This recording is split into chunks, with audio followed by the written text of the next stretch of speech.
Yo guys, what's going on? It's Froakies14. I am back again for another episode of the weekly podcast for CPC off-season.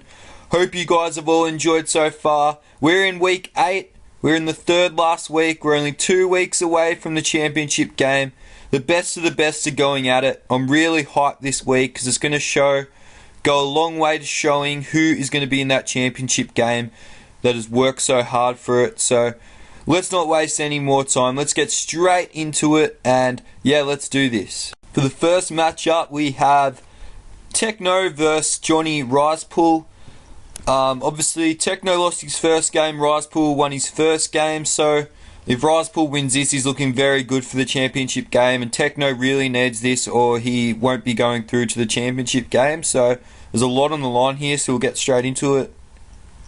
Play works, there we go. He leads off with a Lejon Golem, so obviously Staraptor is quicker, so he can U-turn out into Piloswine.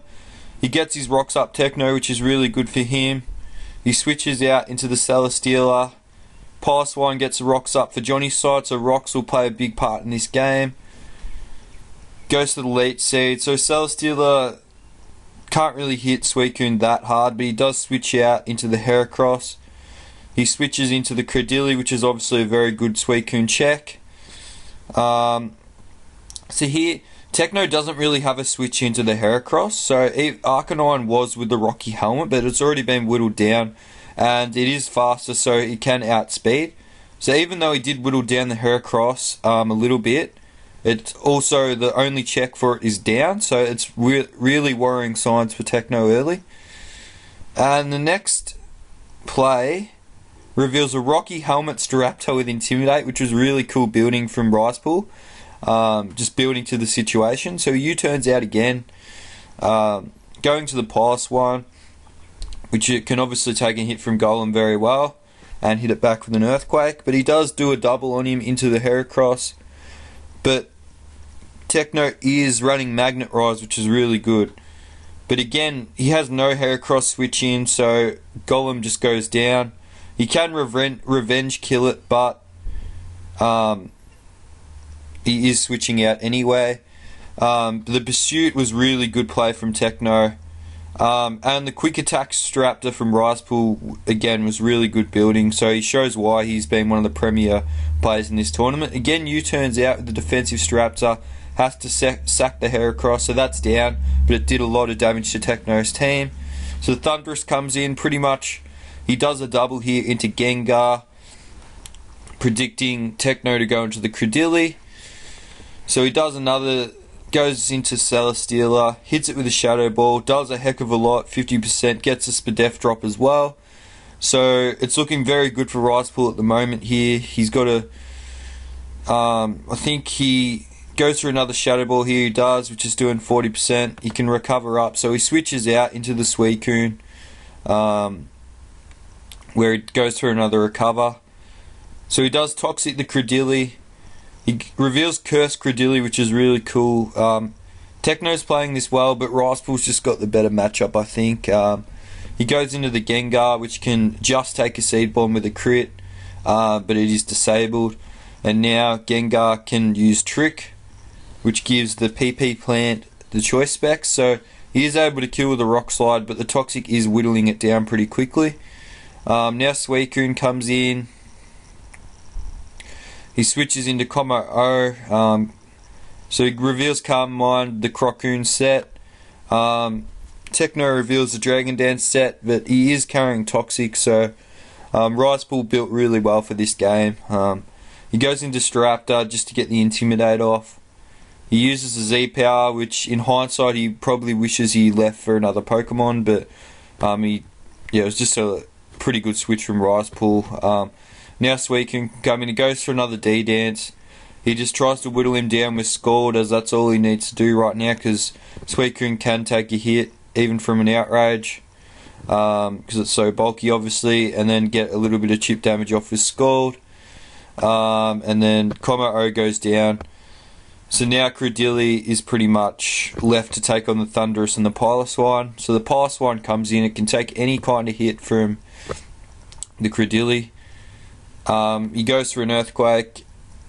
The Seed Bomb isn't doing much. Obviously, his Pulse One's pretty bulky, and that is good game. So Ricepool gets his second win of the next phase, and is looking very good for the championship. And unfortunately, Techno will be dropping out, but he's had a really good tournament, so he can't be too disappointed in himself. So here is the summary. Obviously for Techno, Combo O was pretty good late game with the setup, but just wasn't quite enough. And Credilli with the setup curse was good as well. The rest of his team didn't really work out as he would have planned. For Johnny, Gengar put a lot of pressure on, hitting his team really hard. Heracross had no switch-ins at the start, and it really got the momentum onto Johnny's side and got him off on the right foot. So I think that was a really big play in the games with the Heracross. Piloswine was proved me wrong all tournament and been really valuable, really bulky, and the Staraptor Intimidate Rocky Helmet set was really cool as well. So yeah, as I said, Johnny, if he wins his next game, he will move on to the championship game. He's been a very good player in this CPC tournament, and yeah, Techno is a really good battler as well. It just wasn't quite enough for today. So our next match is Hiker versus Jake. So Jake has won his first game, a bit of an upset over Techno, which is really good for him. Hiker lost, so Hiker really needs to win, and if Jake wins, he's looking again really good for the end of the tournament. So we'll get straight into it. So it leads off with Aerodactyl to the Celebi. He switches out, obviously he doesn't want to keep it in. He goes for a Stone Edge, only doing 36, leftovers recovery for Manaphy. So he switches out. Shaman looks like it's the answer for the Manaphy, because obviously Manaphy's very hard to stop. So he goes into the Celebi, doubles into Infernate, which is a really good play. Gets his rocks up, so he's rocks Inferno, which is interesting. Goes into Altaria, U-turns out to get momentum, so that was another good play, revealing Life Orb. Goes into the Tapu Koko. Obviously the Altaria doesn't really want to stay in. Goes to Dazzling Gleam, not doing much to Celebi. Again a Life Orb, Tapu Koko. He switches out into the Manaphy. U-turns out again, creating momentum, getting a favourable matchup. Goes into Shaman. Celebi's his Shaman answer. Goes to the Leech Seed, wouldn't have mattered obviously with the Grass type. Shaman's been one of Hiker's most valuable team members this tournament. It's done really well for him, so it was always going to be good in this matchup. So Jake reveals Nasty Plot Celebi. So luckily the foul play can break the sub. He baton passes into the Altaria. The foul play is only doing 14%. He switches out into the Mega Aerodactyl. So looks like he is a special Altaria. Ice Fang does 60%. Goes to the Agility to try and outspeed the Aerodactyl. Goes into Klefki. Hyper Voice is only doing 46%. He Thunder Waves, which is nice, but reveals the Fire Blast, so he is able to take out the Klefki, which is really big. But now, obviously, the Tapu Koko can revenge kill the Altaria, stopping it in its tracks. Now the Metagross comes in. Obviously, he doesn't want to stay in, so he Volt Switch out, which does nearly 70%, which is ridiculous. Tapu Koko is an absolute monster. Obviously, Coffee is a very good switch into Metagross, but he does get the boost. So he goes for another one, doesn't kill, and is able to kill with the Shadow Ball. So Hiker is looking very good in this matchup so far, but Manaphy does come in. What does he do? Sets up a Calm Mind, so that was interesting. He sets up another, goes to the Seed Flare, gets a crit, so it was very lucky for Hiker.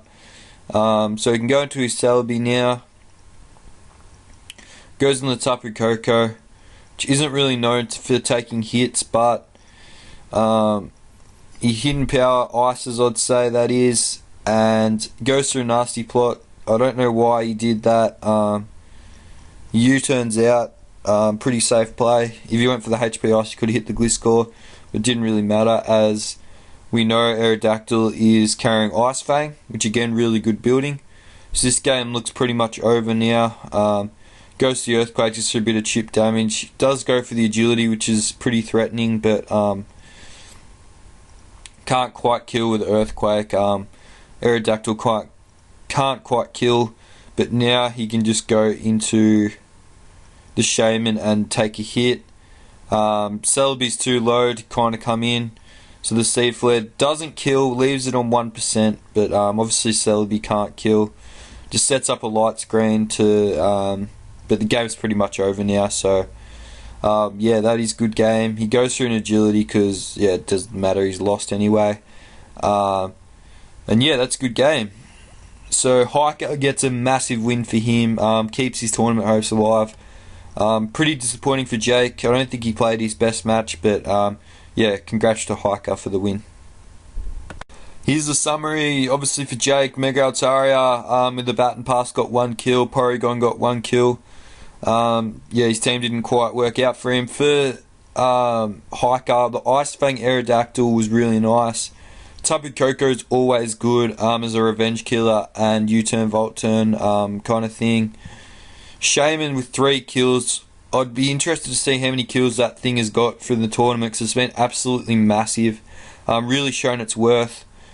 And Kofagregas with a 1 kill. Yeah, so Shaman's, if you want to stop Hiker, I think you got to stop Shaman because it's been his most valuable Pokemon and it's just put in a lot of work for him this season. So both these teams are still alive, but they're going to need something special to overtake Johnny in their pool. So yeah, good game to both. Alright, so this is the next match. It is my boy Rob versus Lejon.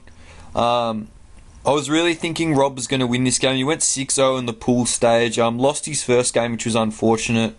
But in saying that, Lejon does have a Mega Charizard Y and a Tapu Lele. Tapu Lele is very hard to stop, as we all know, so he's always a chance. So we'll get into the game. If Rob does lose this, he is pretty much out. And Lejon, I'm pretty sure, lost his first game as well. Yeah, he did to A12. So both these teams really need a win. So this is do or die here. So he leads off with the Sceptile onto the Zard. I'm pretty sure he is carrying Rock Slide, so I think he goes to that, yeah, straight off the bat, which obviously isn't doing much to the Delmice. So he does switch out into a Alolan Muck, which takes a heck of a lot from an Anchor Shot from a Delmice. He does switch out, not risking a roll, into the Zard, which obviously isn't knocking anything off because it's a Mega. So he goes in the Tentacruel, and Lejon reveals his Physical, which does a heck of a lot to the Tentacruel. He does do a Dragon Dance as he thinks he can take a hit, which he can, which was fortunate for him, and reveals Thunder Punch. So this was really good building. I'm pretty sure he does take out the neck yet with a Flare Blitz. So Kieran Black and Massive Threat is just gone. So Zard is down, but it's put a massive dent into Rob's team, which he wouldn't have been expecting even. Goes to the Ice Punch, isn't doing much to the Gothitelle. He gets a crit, showing Golek is very bulky, but can take it out with a Shadow Punch. Now Tapu Lele comes in and pretty much gets a kill, as you can't really switch into a Tapu Lele. He does go into the Muck. Obviously he's not going to leave a Tapu Lele into the Alolan Muck. He reveals Rest Alolan Muck, which is pretty cool. He is Sleep Talk. Unfortunately he does get the rest. Anchor Shot is doing a lot. What does he get here? He gets another rest, which is unfortunate for Rob. The luck's not really here for him. Goes through another rest. He just needs to get a knockoff here. Gets a Pursuit, which is doing, and gets the Poison, which is handy. So here again, it's a bit of a waiting game here. So he needs to get a knockoff for a Pursuit, but he doesn't. So Alolan Muck goes down, which is unfortunate. Rob's not looking in a very good position at all here. Mesprit comes in and outspeeds the Delmice and kill it with an Ice Beam. Crit didn't matter.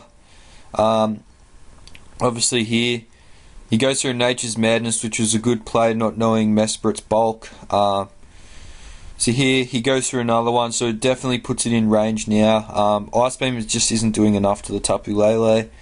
Here he goes through Moonblast, which can kill because it's a Tapu Lele. He goes into the Mega Sceptile. The Leaf Blade does kill because Tapu Lele doesn't carry much bulk. But now the looks like to be scuffed Garchomp can kill the Mega Sceptile. And unfortunately that looks like it is Rob's tournament done. He has a very, very good tournament. But unfortunately it's just stumbled at the final hurdle, to speak. Lejon gets an important win, so even though his diff's kind of shot from the first game, does keep him in contention just. So that was good for him. Obviously, if he lost this game, he would have been out as well. So yeah, good game, boys. So for Rob, Mega Sceptile got the 1 kill, really showing its worth on his squad. Really fast Mega, you don't see enough of it, so it was good to see Mega Sceptile. Mesprit got a kill. Golurk has been really good for Rob as well. It had got a kill, but again, it just wasn't quite enough.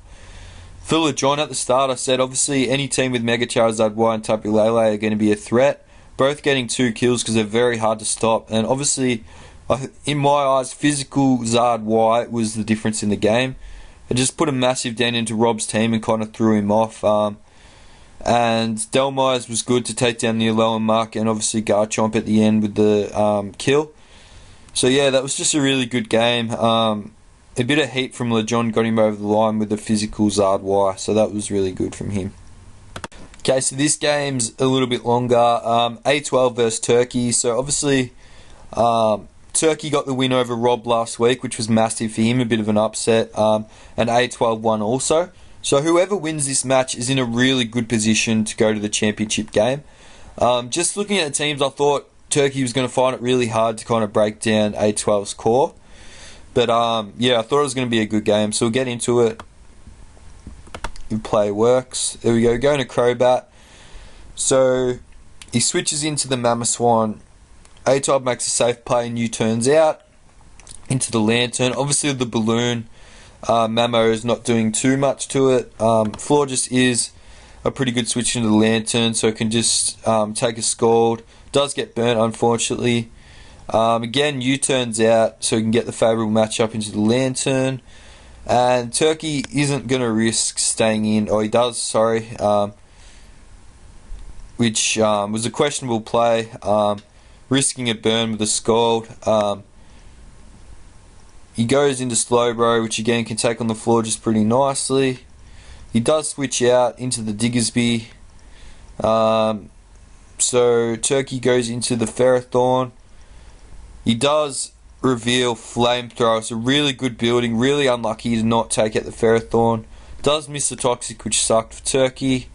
Goes for a Scald just for another switch in, but obviously Volcanion can take it. Goes for a Fire Blast, predicting something else to come in, but A12 does get the Toxic off. So he reveals the Bloom Doom Z move, which is again, doesn't quite take it off. I think it was a roll, so both players have been very unlucky. A12 not to take the Ferrothorn and Volcanion not to take out the Slowbro. So obviously he goes through a Sunny Day, which was quite interesting. Goes to get the Solar Beam up, so it was really good building from Turkey. Toxic is taking its toll. So A12 does U-turn out and take out the Ferrothorn, taking the Iron Barb damage. Goes into Diggersby. Obviously, Diggersby must have been Scarf, so he does outspeed, but now it is down with the Sacred Sword, which I haven't seen that for a very long time. He does protect, but Doug Trio can take it out, showing its worth for A12. Goes into the Crobat, can take a Moonblast, obviously. I think he's Hidden Power Steel here, I'm pretty sure. But again, it's not doing anything to the Florges, and especially with the special attack drop. So he does Roost up, goes into the Volcanion. He does switch out and make a good play, so he can go into the Mega Slowbro. But he does get the Wish support for the Volcanion. Goes to, obviously he's going to go for a Solar Beam here, so A12 thinks he can take one, which he can, but it's only doing half, so he can just slack off. Slacks off again. So this game, it's pretty much a game of chess. They just got to use Toxic, try and whittle down each other, and just take out the counters and the checks as best they can. So here he U-turns. U-turn momentum's been really good for A12 in this game. He does pretty much sack off the Mamo, which I'm not sure that was the right play, but he really did want to Toxic the Slowbro. He goes into the Lantern, so he's just going for the Skull Burn here. It's just really boring kind of stuff at the moment, but got to do what you got to do, and in this case A12 is doing that. He is rest Lantern, so Lantern is coming in clutch at this game. He does get another burn. obviously, here he probably should have set up a sunny day, but Lantern's going to Volt Switch out anyway. Into the Doug Trio. It's pretty much the Doug Trio is one of the best revenge killers in the game with obviously the trapping skills. So goes in the Lantern, which again can take on the floor just pretty well and just rest up. So Turkey's pretty much, I don't think he can win right now. Doug Trio does come in. Obviously, he wants to keep it around for the Mega Diancie. So here, I think there's pretty much a couple more turns. Turkey just can't quite break the core. And I'm pretty sure Volt Switch straight into the Doug Trio. He does Mega and can take it out with an Earthquake. So that is a GG. I'm pretty sure Turkey just forfeits here because there's no real point going on because the game is over. So that is good game to both. So here is the summary. Obviously not much on Turkey's side, but for A12, Mega Slowbro has been a very valuable Mega for him this whole time. Crobat has also been very valuable. Doug Trio with the 3 kills is one of the best revenge killers, as we know. That's why it's been such a pain in OU and all that at this current stage, but I won't get into that. Obviously 3 kills is massive. Every time it came in, it pretty much got a kill. So that really dented Turkey's team and just put too much pressure on that he couldn't handle. And he just couldn't break down Lantern. We didn't really see Main Buzz at all. He just couldn't really take out Lantern, Crobat, and Mega Slowbro. So yeah, that was unfortunate for Turkey. But A12 now with the 5-0 is looking very good for the championship game. It'd take a lot to kind of get him out of that championship game. He just needs either a close loss to Rob or another win. And it is A12, so it's going to be a very good game. So yeah, looking forward to that one. So here is a bit of an update on the ladder made by yours truly. For the first group, that's Johnny. He's 2-0, looking really good. Obviously, Hiker and Jake are still in the running, but Johnny is a huge favourite to go through to the championship game. Obviously, it's week 9 next week, so that's the last game of kind of the next phase 2. And unfortunately, Techno is out of the running, but maybe he might push hard for a second spot if possible. For A12, he again is looking really good, and because of his differential, if he has any kind of close loss to Rob or even a win, obviously he goes through to the championship game. Lejon and Turkey are both in the running, but yeah, again, it would take a massive result in their game and then a massive result in the A12 Rob game, so I don't really see that happening. So for now, Johnny and A12 are huge favourites to go through to the championship game. I think they both earned it. Both been really spectacular during this tournament. Both only dropping 1 game. Yeah, and unfortunately for the others, they haven't quite got there at the end. But yeah, as I said, there is still these 2, Hiker and Jake, in the running, and Lejon and Turkey. So yeah, week 9 will be really interesting, and then we will know who is our finalist for CPC off-season. So yeah, really hyped for next week. So there you have it, guys. That is week 8 of the CPC off-season. It's been a really good tournament so far. I think the CPC have got a lot of good players to pick from now, which will help them in the long run. Yeah, as I said, A12 and Johnny looking really good for the championship game. Everyone else is doing really well also. Yeah, just hope you guys enjoyed.